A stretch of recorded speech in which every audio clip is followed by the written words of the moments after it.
ನೀವೆಲ್ಲೇ ಕೆಲಸ ಮಾಡಿದ್ರೂ ಕೂಡ, ಯಾವುದೇ ದೇಶದಲ್ಲಿದ್ದರೂ ಕೂಡ ನಿಮ್ಮ ಬ್ಯಾರಿಯ ಅಸ್ಮಿತೆಯನ್ನು, ಸಂಸ್ಕೃತಿಯನ್ನು ಬಿಟ್ಟುಕೊಟ್ಟಿಲ್ಲ ಅಂತಕ್ಕಂಥದ್ದೇ ಭಾಳ ಮುಖ್ಯವಾದಂಥ ವಿಚಾರ. ಎಲ್ಲ ಕಡೆ ಹೋಗಿ ಕೆಲಸ ಮಾಡ್ತಾರೆ. ಭಾಳ ಸಂತೋಷದ ವಿಚಾರ ಏನಪ್ಪ ಅಂತಂದರೆ, ಹೆಣ್ಮಕ್ಳಿಗೆ ಹೆಚ್ಚು ಓದಿಸ್ತಕ್ಕಂಥದ್ದು ಇದೆಯಲ್ಲ, ಅದು ಒಳ್ಳೆ ಬೆಳವಣಿಗೆ ಅಂತಕ್ಕಂಥ ಮಾತುಗಳನ್ನು ಹೇಳಲಿಕ್ಕೆ ಬಯಸ್ತಾ ಇದ್ದೇನೆ.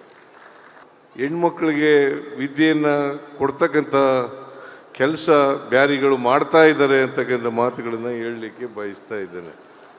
ಯಾರೇ ನಿಮ್ಮನ್ನು ವಿಭಾಗ ಮಾಡಲಿಕ್ಕೆ ಪ್ರಯತ್ನ ಮಾಡಿದ್ರೂ ಕೂಡ ನೀವು ಒಗ್ಗಟ್ಟಾಗಿರ್ತಕ್ಕಂಥ ಪ್ರಯತ್ನವನ್ನು ಮಾಡಲೇಬೇಕು. ಖಾದರ್ ಅವರು ನಿಮ್ಮ ಬ್ಯಾರಿಗೆ ಸೇರಿದವರು, ನಿಷ್ಪಕ್ಷಪಾತವಾಗಿ ಅಧ್ಯಕ್ಷ ಸ್ಥಾನವನ್ನು, ಅದಕ್ಕೆ ಗೌರವ ತರ್ತಕ್ಕಂಥ ಕೆಲಸವನ್ನು ಮಾಡಿದ್ದಾರೆ ಅಂತಕ್ಕಂಥ ಮಾತುಗಳನ್ನು ಹೇಳಲಿಕ್ಕೆ ಬಯಸ್ತಾ ಇದ್ದೇನೆ.